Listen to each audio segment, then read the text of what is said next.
Ukraine Russia യുദ്ധത്തിൽ Putin തീരുമാനം ആത്മാർത്ഥമാണോ? വെടിനിർത്തൽ കരാറിനെ തുടർന്നെടുത്തത്? ആ ഏതായാലും വെടിനിർത്തലിൻ്റെ കാര്യം പറഞ്ഞു കഴിഞ്ഞപ്പോൾ സെലൻസ്കി പെട്ടെന്ന് സമ്മതിച്ചു. അതിൽ സംശയിക്കാനില്ല. പുടിൻ പറ്റില്ല എന്നൊന്നും പറഞ്ഞിട്ടില്ല. പക്ഷേ അദ്ദേഹത്തിൻ്റെ ആത്മാർത്ഥത അതിൽ എന്തുമാത്രം ഉണ്ടെന്നുള്ളത് സംശയകരമാണ്. കാരണം എന്താണെന്ന് വെച്ച് കഴിഞ്ഞാൽ അദ്ദേഹം ഒന്നിലും ഒതുങ്ങുന്നൊരു പാർട്ടിയല്ല. കാരണം അദ്ദേഹത്തിൻ്റെ ട്രാക്ക് റെക്കോർഡ് നോക്കിക്കഴിഞ്ഞാൽ അങ്ങനെയാണ്. KGBയുടെ ബോസായിരുന്നു ഫോർ 15 years. അത് കഴിഞ്ഞ് 2000-ന് ശേഷം ഈ 2025 വരെ റഷ്യയുടെ ഗതിവിഗതികളെല്ലാം നിയന്ത്രിച്ചിരിക്കുന്നത് പുടിനാണ്. അതിനിടയ്ക്ക് ഡിമിട്രി മെദ്വദേവ് എന്ന് പറഞ്ഞിട്ട് ഈ പുടിൻ്റെ തന്നെ ഒരു ശിങ്കടി എന്ന് പറയാം, അദ്ദേഹം കുറച്ച് നാൾ പ്രസിഡൻ്റ് ആയിരുന്നിട്ടുണ്ട്. പക്ഷേ അന്നും പുടിൻ അവിടെ പ്രൈം മിനിസ്റ്റർ ആയിരുന്നു. അപ്പോൾ പ്രസിഡൻ്റായിട്ടോ അല്ലെങ്കിൽ പ്രൈം മിനിസ്റ്ററായിട്ടോ റഷ്യയുടെ ഭാഗധേയങ്ങളെല്ലാം ഈ കഴിഞ്ഞ 25 വർഷമായിട്ട് നിയന്ത്രിച്ചുകൊണ്ടിരിക്കുന്നത് പുടിനാണ്. അപ്പോൾ അങ്ങനെയുള്ള ഒരാൾ പെട്ടെന്ന് ഒന്നിനും വഴങ്ങുന്ന കൂട്ടത്തിലല്ല. പിന്നെ പുടിന് ഈ കാര്യത്തിൽ ആത്മാർത്ഥമായിട്ട് മറുപടി പറയണമെങ്കിൽ യെസ് എന്നോ നോ എന്നോ കൃത്യമായിട്ട് പറയാം. പക്ഷേ പുള്ളിയുടെ ഒരു ആറ്റിറ്റ്യൂഡ് എന്ന് പറഞ്ഞാൽ മേ ബി അങ്ങനെയാകാം, സമാധാനം ഉണ്ടാകുമോ അല്ലെങ്കിൽ വെടിനിർത്തലുണ്ടാകുമോ എന്ന് ചോദിച്ചു കഴിഞ്ഞാൽ മേ ബി എന്നുള്ള രീതിയിലാണ് അദ്ദേഹം പറയുന്നത്. അത് കട്ടായമായിട്ടൊരു മറുപടി പറയുന്നില്ല. പിന്നെ അദ്ദേഹം ഒരുപാട് കണ്ടീഷൻസ് പറയുന്നുണ്ട്, ഒരുപാട് ചോദ്യങ്ങൾ ചോദിക്കുന്നുണ്ട്. അതൊക്കെയാണ് പ്രശ്നം. ഇപ്പോൾ സെലൻസ്കിയോട് പറഞ്ഞു നമുക്ക് സീസ് ഫയർ ആയിക്കൂടെ എന്ന് ചോദിച്ചു കഴിഞ്ഞപ്പോൾ ഈ സെഡ് യെസ്, അത് പെട്ടെന്ന് തന്നെ മറുപടി പറഞ്ഞു. പക്ഷേ ഇദ്ദേഹം അതിനിടയ്ക്ക് പല കണ്ടീഷൻസ് പറയുന്നുണ്ട്, പല ചോദ്യങ്ങൾ ചോദിക്കുന്നുണ്ട്. ഇതൊക്കെയാണ് എല്ലാവരുടെയും ആശങ്കയിൽ ആഴ്ത്തുന്നത്. അദ്ദേഹം ഒരു കണ്ടീഷൻ പറഞ്ഞിരിക്കുന്ന ഇതാണ്, നേറ്റോയിൽ അംഗത്വം പറ്റില്ല. അത് പിന്നെ സെലൻസ്കിയുടെ ഏറ്റവും വലിയ ആഗ്രഹമായിരുന്നു. പക്ഷേ ട്രംപ് തന്നെ അത് പറ്റില്ല എന്ന് പറഞ്ഞുകൊണ്ട് ഇനിയിപ്പോൾ അതിൽ സംശയത്തിന് പ്രശ്നമില്ല. പിന്നെ ഈ സ്ഥലം കയ്യേറിയിട്ടുണ്ട് റഷ്യ, അതിനെപ്പറ്റിയൊന്നും സംസാരം ഉണ്ടാവില്ല, അതിന് സംസാരിക്കേണ്ട എന്നുള്ളതാണ് ഈ പുടിൻ്റെ വേറൊരു സ്റ്റാൻഡ്. പിന്നെ പറഞ്ഞിരിക്കുന്നത് സേനാബലം, യുക്രൈൻ്റെ സേനാബലം ഇനി കൂട്ടാൻ പാടില്ല എന്ന് പറഞ്ഞിട്ടുണ്ട്. പിന്നെ പറഞ്ഞിരിക്കുന്നത് വെസ്റ്റേൺ സാങ്ഷൻസ് ഒക്കെ എടുത്തു മാറ്റണം, അതാണ് വേറൊരു കണ്ടീഷൻ. പിന്നെ അതും കൂടാതെ യുക്രൈനിൽ ഉടനെ തന്നെ ഇലക്ഷൻ നടത്തണമെന്നാണ് ഈ പുടിൻ പറയുന്നത്. അപ്പോൾ അദ്ദേഹം പറയുന്ന കണ്ടീഷൻസ് എന്ന് പറഞ്ഞാൽ പറയാവുന്ന എല്ലാം അങ്ങോട്ട് പറഞ്ഞു വയ്ക്കുകയാണ്, അല്ലാതെ അതിന് വേറെ ഒരു കൺട്രോളൊന്നുമില്ല. പിന്നെ അദ്ദേഹം പറഞ്ഞിരിക്കുന്നത് ഈ യുദ്ധവിരാമം അല്ലെങ്കിൽ സീസ് ഫയർ മാത്രം പോരാ, ലോങ് ടൈം പീസ് വേണം, അല്ലാതെ തൽക്കാലത്തേക്കുള്ള യുദ്ധവിരാമം എന്ന് പറയുന്നതുകൊണ്ടൊന്നും കാര്യമില്ല എന്നാണ് അദ്ദേഹം പറഞ്ഞിരിക്കുന്നത്. പിന്നെ അദ്ദേഹം പറഞ്ഞിരിക്കുന്നത് ഞങ്ങൾക്ക് ട്രംപായിട്ട് നേരിട്ട് സംസാരിച്ചാൽ ഇതിനെപ്പറ്റി ഒരു തീരുമാനത്തിലെത്താൻ പറ്റുള്ളൂ എന്നൊക്കെയാണ് പറഞ്ഞിരിക്കുന്നത്. അപ്പോൾ ഇതുവരെ നടന്നിരിക്കുന്ന ചർച്ച എന്ന് പറഞ്ഞു കഴിഞ്ഞാൽ വിറ്റ്കോഫ്, അതായത് ട്രംപിൻ്റെ എൻവോയ് അവിടെ പോയി ചർച്ച നടത്തിയിട്ടുണ്ട് റഷ്യയിൽ. ആ സമയത്ത് ചില മെസ്സേജസ് ഒക്കെ ആയിട്ട് അങ്ങനെ വിറ്റ്കോഫിനെ തിരിച്ച് ട്രംപിൻ്റെ അടുത്തേക്ക് പറഞ്ഞയച്ചിട്ടുണ്ട്. അപ്പോൾ മറ്റ് വേദികളിൽ ഈ പുടിൻ എക്സ്പ്രസ് ചെയ്തിരിക്കുന്ന അല്ലെങ്കിൽ ചില ചോദ്യങ്ങൾ അദ്ദേഹം ചോദിച്ചിട്ടുണ്ട്. അതിൽ ഒരെണ്ണം what will the truce be used for, എന്താണ് നിങ്ങൾ ട്രൂസ് വേണം എന്ന് പറയുന്നു, സീസ് ഫയർ വേണം എന്ന് പറയുന്നു.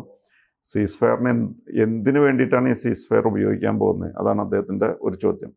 പിന്നെ വേറൊരു ചോദ്യം, ഈ ട്രൂസ് 1 മാസത്തെ സീസ് ഫയർ ഉള്ള കാലത്ത് ഇവിടെ വെപ്പൺസ് യുക്രൈന് കിട്ടുമോ, അതാണ് ഒരു ചോദ്യം. പിന്നെ what if the truce is violated, വെടിനിർത്തലിന് തകരാറോ ഭംഗമോ വന്നു കഴിഞ്ഞാൽ എന്തായിരിക്കും അതിൻ്റെ റിസൾട്ട്. പിന്നെ ഒരു ചോദ്യം അദ്ദേഹം ചോദിക്കുന്നത് who will monitor the truce, ഈ വെടിനിർത്തലിൻ്റെ കാര്യം പറഞ്ഞു, ഇതാരാണ് ഇതിൻ്റെ നിയന്ത്രണങ്ങൾ കൈയാളാൻ പോകുന്നത്, ആരുടെ നിയന്ത്രണത്തിലായിരിക്കും ഇത് കൊണ്ടുവരാൻ പോകുന്നത് എന്നൊക്കെയുള്ളതാണ് വേറൊരു ചോദ്യം അദ്ദേഹം ചോദിക്കുന്നത്. അപ്പോൾ ഈ പുടിൻ്റെ ഈ കാഴ്ചപ്പാടിനെ പറ്റി യുക്രൈൻ്റെ അഭിപ്രായം എന്താണെന്ന് വെച്ച് കഴിഞ്ഞാൽ പുടിന് ഇതിൽ ജെന്യൂനായിട്ടുള്ള ഇൻട്രസ്റ്റ് ഒന്നുമില്ല. അദ്ദേഹം തൽക്കാലം സമയം കളയാനും തട്ടിക്കളിക്കാനും അങ്ങനെ ഓരോ കാര്യങ്ങൾ പറയുന്നതേ ഉള്ളൂ, അല്ലാതെ അദ്ദേഹത്തിന് ഇതിലൊന്നും ഒരു താല്പര്യമോ ആത്മാർത്ഥതയില്ല എന്നാണ് അദ്ദേഹം ഈ യുക്രൈൻകാരുടെ പൊതുവിലുള്ള അഭിപ്രായം. പക്ഷേ ട്രംപിൻ്റെ അഭിപ്രായം എന്ന് പറഞ്ഞു കഴിഞ്ഞാൽ ഏതായാലും നമുക്ക് there is A very good chance എന്നാണ് അദ്ദേഹം പറയുന്നത്. സമാധാനം ഉണ്ടാകാനും വെടിനിർത്തലുണ്ടാകാനും ഒക്കെ വളരെ നല്ലൊരു ചാൻസാണ് ഇതുവഴി വന്നിരിക്കുന്നത് എന്നാണ് പറഞ്ഞിരിക്കുന്നത്. പിന്നെ ട്രംപ് വേറൊരു കാര്യം കൂടി ഈ പുടിനോട് യാചിച്ചിട്ടുണ്ട് അല്ലെങ്കിൽ അഭ്യർത്ഥിച്ചിട്ടുണ്ട്. അദ്ദേഹം പറഞ്ഞിരിക്കുന്നത് ഈ യുക്രൈൻ്റെ സൈന്യം ഇപ്പോൾ കേർസ്ക് റീജിയനിലുണ്ട്.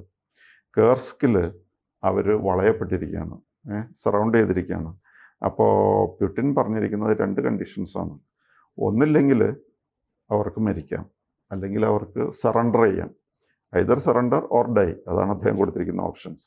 അപ്പോൾ ട്രംപ് പറഞ്ഞിരിക്കുന്നത് അവരെ കൊല്ലരുത്, കൊല്ലുന്നത് വളരെ കഷ്ടമാണ്, ഇന്നത്തെ കാലഘട്ടത്തിൽ ഇങ്ങനെ ഒരു സംഭവം ഉണ്ടാകാൻ പാടില്ല എന്നൊക്കെ പറഞ്ഞൊരു റിക്വസ്റ്റ് നടത്തിയിട്ടുണ്ട്. അതിനിടയ്ക്ക് G7 കൺട്രീസ് പറഞ്ഞിരിക്കുന്നത് ഇനി സാങ്ഷൻസ് ഒന്നും കൂടി കടുപ്പിക്കണം. സാങ്ഷൻസ് കടുത്തതായി കഴിഞ്ഞാൽ പുടിൻ ഒന്ന് വഴങ്ങുള്ളൂ എന്നൊക്കെയാണ് അവർ പറയുന്നത്. ഏതായാലും പുടിനെ സംബന്ധിച്ചിടത്തോളം പുടിൻ തന്നെ ഇപ്പോൾ ഒരു ഡിലമ്മയിലാണ്. അതായത് എന്താണ് വേണ്ടതെന്നുള്ളത് അദ്ദേഹത്തിന് തന്നെ നിർണ്ണയിക്കാൻ പറ്റാത്ത കാരണം എന്താണെന്ന് വെച്ച് കഴിഞ്ഞാൽ അദ്ദേഹം ഇപ്പോൾ ഒരു വിജയത്തിൻ്റെ മാർഗത്തിലാണ്. 20% of the territory of Ukraine അദ്ദേഹത്തിൻ്റെ കസ്റ്റഡിയിലായിട്ടുണ്ട്. പിന്നെ കേർസ്ക് റീജിയൻ പിടിച്ചെടുത്തിരുന്നതാണെങ്കിൽ അതിൽ നിന്ന് ഈ പറഞ്ഞ 90% തിരിച്ചു പിടിച്ചു. അവിടെ യുക്രൈൻ സോൾജേഴ്സിനൊന്നും ചെയ്യാനില്ലാത്തൊരു അവസ്ഥയാണ്. പിന്നെ പുടിനെ സഹായിക്കാനായിട്ട് അവിടെ നോർത്ത് കൊറിയയിൽ നിന്നുള്ള സൈന്യമൊക്കെ ഉണ്ട്. അതുകൊണ്ട് പുടിൻ ഈസ് സിറ്റിംഗ് പ്രിറ്റി, അദ്ദേഹത്തിന് പ്രത്യേകിച്ച് ഭയമൊന്നുമില്ല.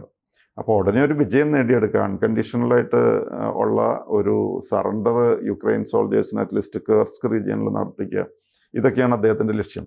അല്ലാതെ അദ്ദേഹത്തിന് ഇനിയിപ്പോൾ വലിയ സമാധാനത്തിൻ്റെ കാര്യം ചർച്ച ചെയ്യേണ്ട വലിയ ആവശ്യമില്ല എന്നുള്ള രീതിയിലാണ് അദ്ദേഹം ചിന്തിക്കുന്നത്. കാര്യം അദ്ദേഹം ഇത് തുടങ്ങുന്ന സമയത്ത് പറഞ്ഞത് 3 ദിവസത്തിനുള്ളിൽ വിജയിക്കാമെന്നാണ്. മറ്റു രാജ്യങ്ങൾ വിചാരിച്ചത് 2 ആഴ്ചയ്ക്കുള്ളിൽ തീരുമെന്നാണ്. പക്ഷേ യുദ്ധം 3 വർഷം കഴിഞ്ഞിട്ടും തീരുന്നില്ല, അതാണ് ഒരു പ്രശ്നം. പക്ഷേ ഇപ്പോഴത്തെ അവസ്ഥയിൽ ഇറ്റ് ഈസ് അഡ്വാൻറ്റേജ് പുടിന് ഒരു വിജയത്തിൻ്റെ അടുത്തെത്തി എന്നുള്ള രീതിയിലാണ് പുടിൻ അതിനെ കാണുന്നത്. പിന്നെ സെലൻസ്കി ചിന്തിക്കുന്ന കാര്യം എന്താണെന്ന് വെച്ച് കഴിഞ്ഞാൽ ഈ കാര്യത്തിൽ പുടിൻ എതിർപ്പ് പറഞ്ഞ് സമാധാനം ഉണ്ടായില്ലെങ്കിൽ, സീസ് ഫയർ ഉണ്ടായില്ലെങ്കിൽ പിന്നെ കുറ്റം ആൾക്കാർ പറയാൻ പോകുന്നത് പുടിനായിരിക്കും. സെലൻസ്കി സമ്മതിച്ചില്ല എന്ന് പറയില്ല, അപ്പോൾ സെലൻസ്കിയുടെ പേരിൽ കുറ്റം ഉണ്ടാകില്ല. അതുകൊണ്ട് സെലൻസ്കിക്ക് ഈ കുറ്റാരോപണങ്ങളിൽ നിന്ന് രക്ഷപ്പെടാം എന്നാണ് സെലൻസ്കി പ്രതീക്ഷിക്കുന്നത്. അതാണ് അദ്ദേഹത്തിൻ്റെ കാഴ്ചപ്പാട്. പിന്നെ സൗദി അറേബ്യയിൽ വെച്ച് കാര്യങ്ങളൊക്കെ പെട്ടെന്ന് ചില തീരുമാനങ്ങളുണ്ടായിരുന്നു. ഉദാഹരണത്തിന് സെലൻസ്കിയെ കൊണ്ട് എല്ലാത്തിനും സമ്മതിപ്പിക്കുന്ന രീതിയിൽ ട്രംപ് അദ്ദേഹത്തെ അവിടെ ഒന്ന് അടിച്ചിരുത്തുകയായിരുന്നു. ആ രീതിയിലാണ് സംസാരിച്ചത്. പെട്ടെന്ന് തന്നെ ചില തീരുമാനങ്ങളുണ്ടായി.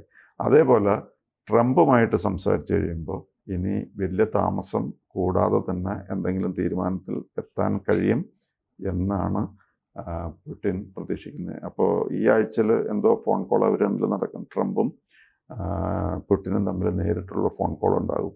അതിൽ എന്തെങ്കിലും ഒരു തീരുമാനം ഉരുത്തിരിഞ്ഞു വരും എന്നുള്ളതാണ് അദ്ദേഹത്തിൻ്റെ കാഴ്ച. ഒരു സംശയമാണ്, ഉക്രൈൻ ഇപ്പോഴും പുടിനെ ഭയക്കുന്നുണ്ടാവോ? പുടിന് യുക്രൈൻ മാത്രമല്ല ഒരുവിധ ആൾക്കാർക്കൊക്കെ ഭയമാണ്. അല്ല, ഇത്തരം ഡിമാൻഡുകളൊക്കെ വെക്കുമ്പോൾ ഒരു ഭയം ഉള്ളിലുണ്ടാവും. ഉണ്ട്. കാരണം യുക്രൈന് നല്ല എല്ലാവർക്കും ഭയമുണ്ട്. പുടിൻ്റെ തീരുമാനങ്ങളും അദ്ദേഹത്തിൻ്റെ പെട്ടെന്നുള്ള എടുത്തുചാടിയുള്ള തീരുമാനങ്ങളൊക്കെ യുക്രൈൻ അല്പം ഭയം ഉണ്ടാവും. ഭയമില്ലാതിരിക്കില്ല. കാരണം എന്തായാലും ശക്തി റഷ്യക്കാണ് എന്നുള്ള കാര്യം അറിയാവുന്ന.